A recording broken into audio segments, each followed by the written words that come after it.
Ya, selamat pagi Ibu. Saya Prihananto.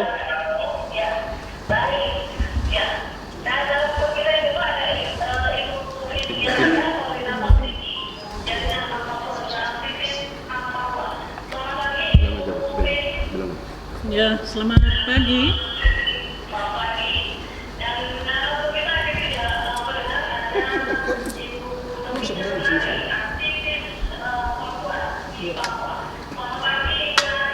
Selamat pagi.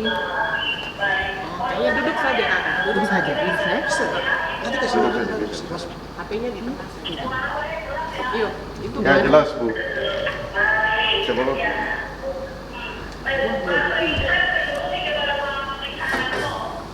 Ya,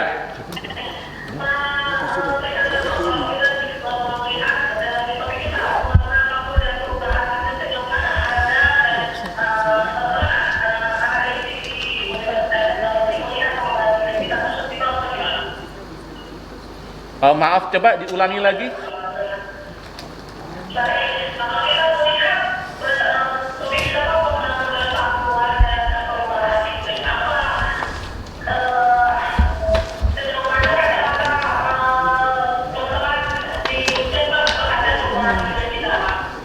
Oke.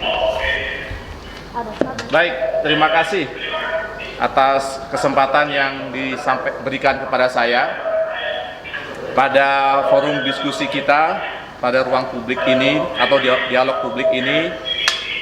Sebenarnya saya mewakili institusi Universitas Cendrawasih yang seharusnya Bapak Rektor yang menjadi pembicara, namun karena beliau hari ini sedang ada tugas untuk menyelesaikan administrasi akreditasi Universitas Cendrawasih di Jakarta, sehingga beliau berhalangan hadir dan saya diamanatkan untuk menggantikan beliau dalam forum dialog publik ini. Sebelum saya menjelaskan bagaimana peran Uncen dalam pembangunan rendah karbon di Papua, barangkali saya ingin sampaikan dulu bagaimana posisi Universitas Cendrawasih dalam berperan atau berpartisipasi mengurangi emisi karbon di Provinsi Papua ini. Jadi Universitas Cendrawasih ini merupakan sebuah lembaga pendidikan tinggi negeri di Provinsi Papua yang memiliki visi mewujudkan pengembangan IPTEX yang unggul, berkarakter budaya orang Papua, dan berwawasan lingkungan yang berkelanjutan. Dari visi ini, kami menjabarkan salah satu misi adalah mencerdaskan dan meningkatkan kualitas hidup orang Papua untuk jangka panjang. Nah, dalam rangka melaksanakan visi misi ini, maka sebagai perguruan tinggi kami mendasarkan pola ilmiah pokok kami menjadi pengembangan eksistensi Uncen melalui antropologi dan pengelolaan sumber daya alam. Nah, terkait dengan bidang pokok ilmiah ini, maka sebagai perguruan tinggi yang mengemban tugas Tridharma, maka peran perguruan tinggi atau Uncen dalam pengembangan pembangunan rendah emisi, kita di Uncen mengembangkan 4 hal. Yang pertama terkait dengan Green Campus.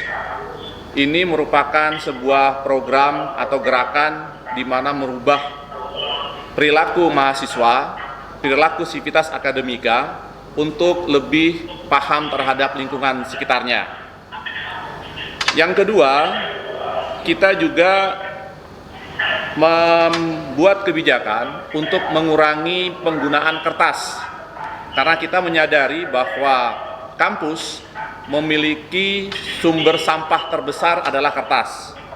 Nah, jadi kita akan mengembangkan tentang bagaimana kehidupan kampus yang paperless. Kemudian yang ketiga, karena lokasi kampus kita berdekatan dengan Pegunungan Cyclop, maka kita akan mencanangkan bahwa Cyclop ini sebagai laboratorium alam untuk semua aktivitas akademik yang ada di Uncen. Dan yang terakhir, bahwa untuk mendukung gerakan pengurangan limbah emisi, maka kita akan menggalakkan kembali kelompok-kelompok mahasiswa pencinta alam. Karena dengan kontribusi mahasiswa ini diharapkan mahasiswa menjadi lebih peka dan lebih tertarik untuk ikut menjaga alam, termasuk mengurangi penggunaan karbon. Demikian yang bisa saya sampaikan.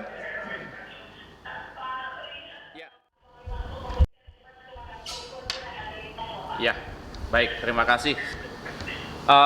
Memang seperti yang tadi dikeluhkan bahwa perubahan iklim ataupun emisi karbon ini masih sebuah istilah yang tidak umum kita pakai atau kita kenal.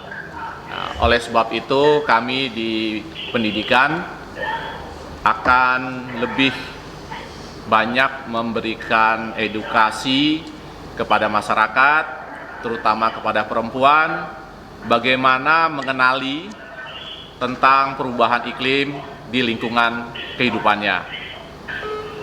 Melalui mahasiswa yang sudah belajar tentang lingkungan, di mana di dalamnya ada materi-materi tentang perubahan iklim, tentang emisi karbon, dan sebagainya. Ini yang menjadi agen kita untuk terjun ke masyarakat. Kita sedang merancang sebuah KKN tematik yang salah satu, bagaimana Ibu? Ya, kami sedang merancang KKN tematik untuk menjelaskan kepada masyarakat terkait dengan aspek atau isu-isu lingkungan hidup. Nah, salah satu isu yang bakal kita angkat adalah perubahan iklim tersebut. Nah, ya. Ya. Baik.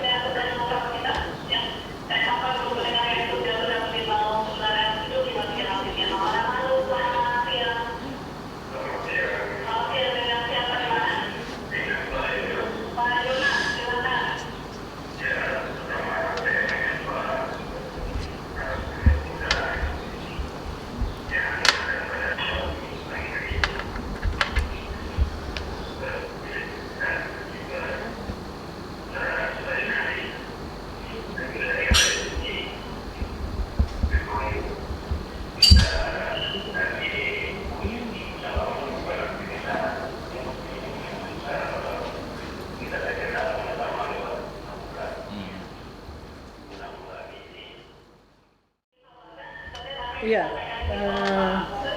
untuk Pak Yonas Nusi ya kita berharap karena beliau orang politik, jadi mudah-mudahan mendengar ini dan bisa membangun diskusi dengan katakanlah dengan pihak pemerintah atau dengan masyarakat atau pihak-pihak yang punya kepedulian terhadap lingkungan hidup dan sumber daya alam.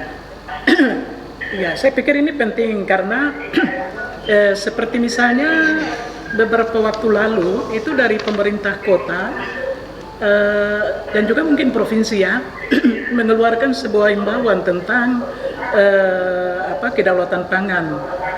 Saya pikir ini mudah-mudahan tidak kosong imbauan itu. Karena sebenarnya hal kecil yang bisa dibuat oleh masyarakat adalah membangun kembali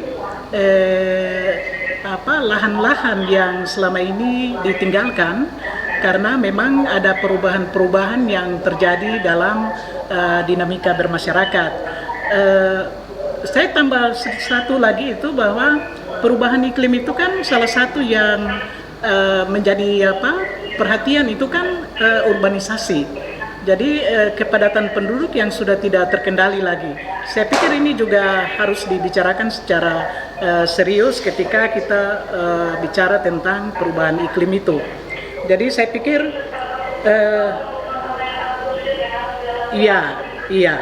Jadi untuk Pak Yunus ini, Pak Yonas ini pesannya kalau memang besok dapat nama masuk ke 14 kursi, itu kan 14 kursi otsus yang bicara tentang hak hidup orang Papua. Jadi jangan sampai kasih komentar pada sesi dialog ini, tapi kemudian tidak ditindaklanjuti di dalam peraturan-peraturan yang ada. Kemudian, ya saya pikir Uncen itu kampus, kalau kita dulu istilah, saya angkatan 80, berapa ya? Saya masuk 88 sekian itu. Jadi ada istilah yang biasa kita suka bilang itu kampus perjuangan. Terlepas dari bermacam-macam ini, tapi apapun yang terjadi kita tetap kembali ke Uncen. Kita memberi support kepada Uncen. Ya, saya pikir itu. Dan terakhir untuk kakakku Jerry dari Nolokla, ini pecinta dialog pagi. Karena kakak Jerry dengan saya biasa baku sepak di telepon, jadi untuk masuk ke RRI. Ya, saya pikir kita tidak perlu pesimis karena kita harus pikir ada masa depan untuk generasi Papua. Sepanjang Papua ada, sepanjang generasi Papua ada, Papua kita butuh untuk kita hidup. Saya pikir itu. Ya, ada terima kasih. Tantangan perempuan dalam pelestarian hutan itu, terutama yang saat ini isu yang ramai dibicarakan tentang perubahan iklim. Itu dari saya, libatkan perempuan dalam proses-proses negosiasi yang berhubungan dengan pembangunan berkelanjutan. Itu saja dari saya. Ya, tadi bapak-bapak yang duluan, jadi kita tutup dengan dua ibu ya. Ya, saya menyambung dari Ibu Nari, Ibu Domingas. Saya pikir tadi berkaitan dengan ruang sosialisasi itu. Sebenarnya kita perlu juga perlu ada tata kelola, itu kan berkaitan dengan hukum dan sebagainya ya. Jadi tata kelola untuk mengantisipasi perubahan-perubahan yang terjadi itu pemerintah harus membuka ruang kepada kelompok-kelompok komunitas atau akademisi atau siapapun yang bicara tentang lingkungan hidup dan sumber daya alam di Papua. Saya pikir itu dari saya. Jadi informasi dan sosialisasi ya perlu.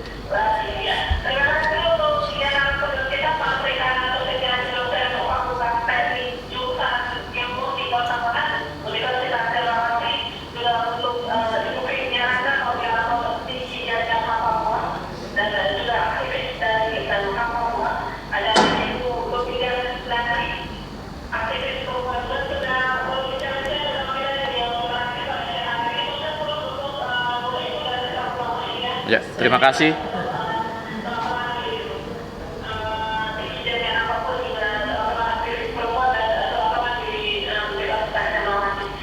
Terima kasih. Salam adil dan lestari. Terima kasih.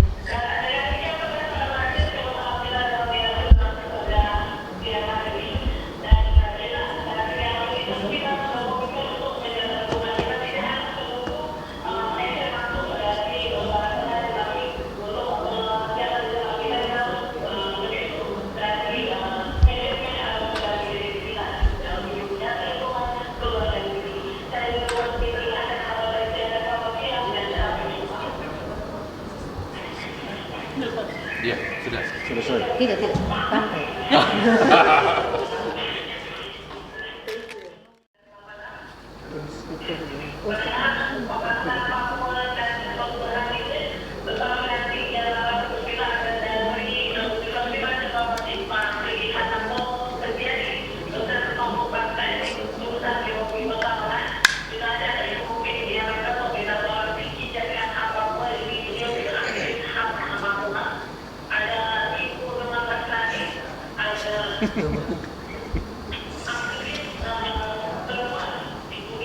Ah.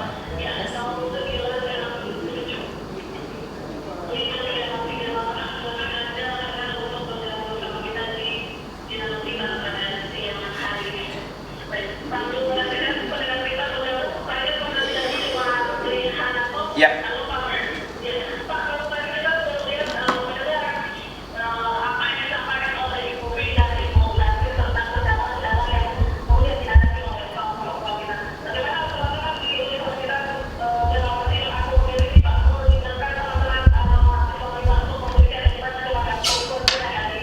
Ya, baik, terima kasih.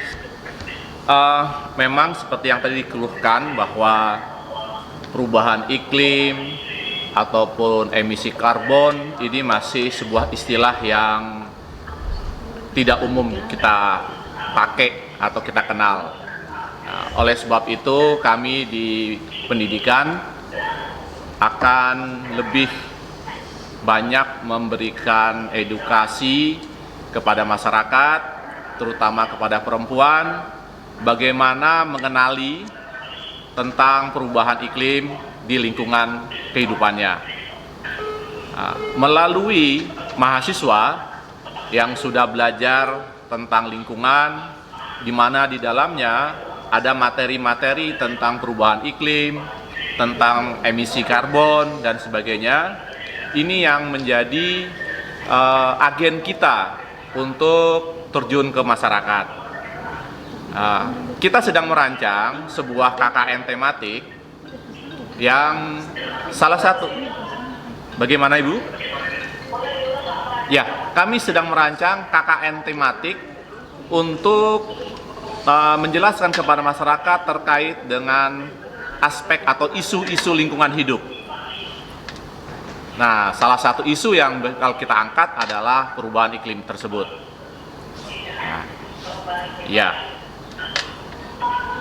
Ya. Baik.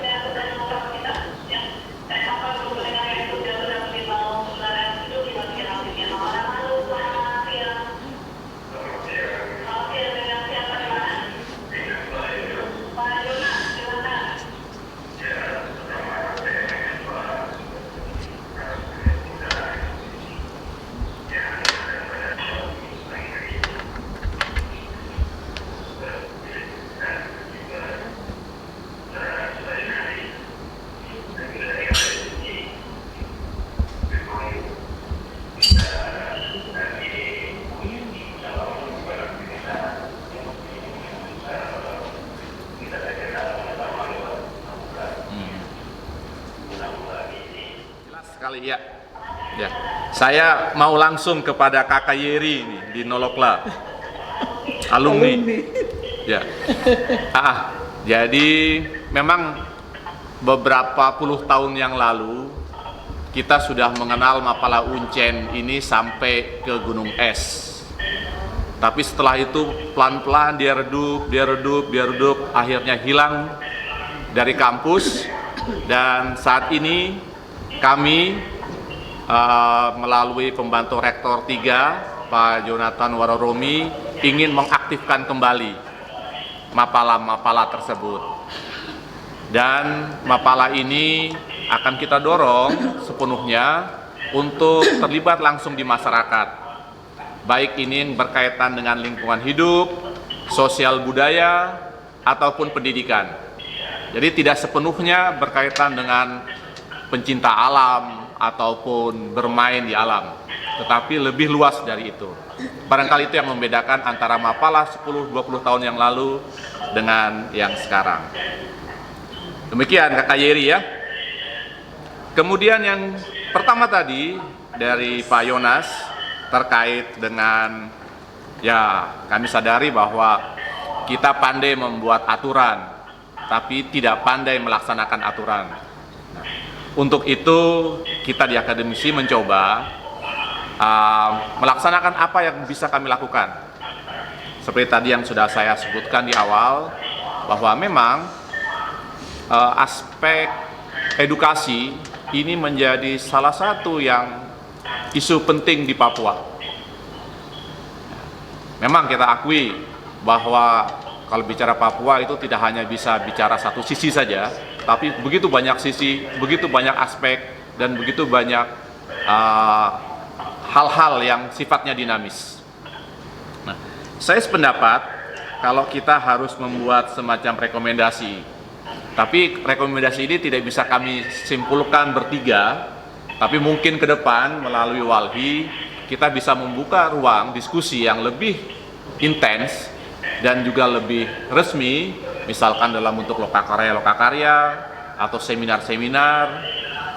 Di sini saya ingin menyampaikan bahwa masyarakat yang ada di Papua silahkan datang ke kampus Uncen, mau belajar, mau menimba pengalaman, ataupun mau melihat kondisi pendidikan di Papua, silahkan datang ke Uncen.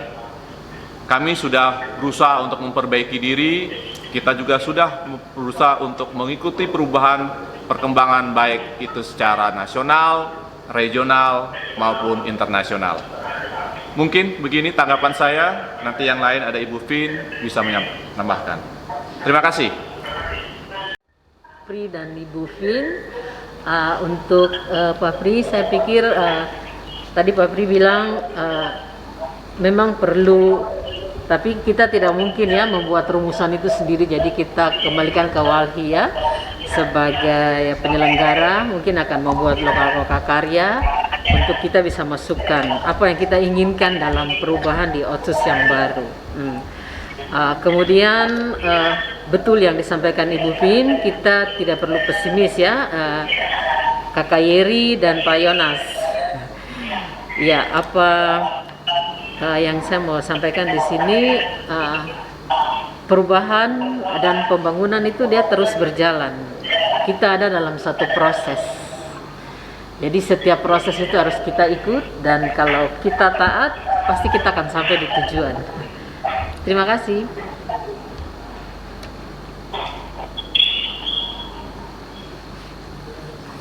Ya.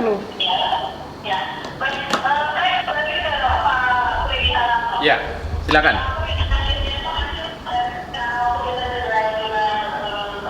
Ya.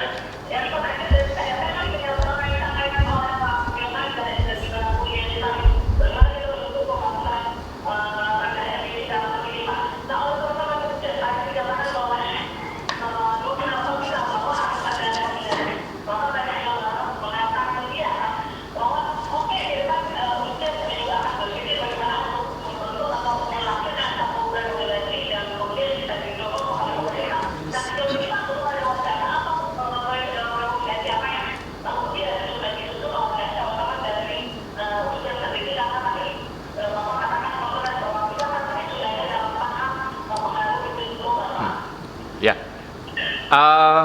secara kelembagaan memang kami belum merumuskan, tapi paling tidak mewakili akademisi, saya ingin merekomendasikan bahwa dalam rangka pengurangan emisi maupun untuk pengurangan perubahan efek dari perubahan iklim, maka kita harus melindungi atau melestarikan lingkungan kita.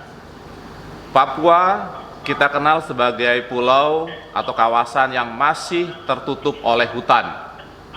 Hutan ini merupakan warisan sekaligus pula aset bagi generasi Papua mendatang. Nah, salah satu yang bisa kita rekomendasikan adalah bagaimana generasi kita sekarang maupun generasi yang akan datang bisa tetap memelihara hutan Papua seperti kondisinya yang alami seperti sekarang. Karena dengan hutan yang baik, saya yakin bahwa kualitas hidup orang Papua juga akan bertambah baik. Jadi tidak akan lepas dari faktor alamnya. Demikian barangkali.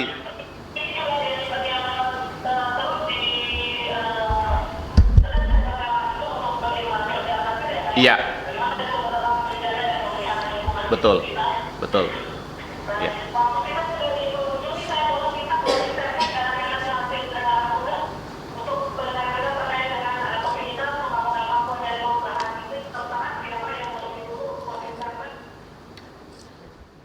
Baik.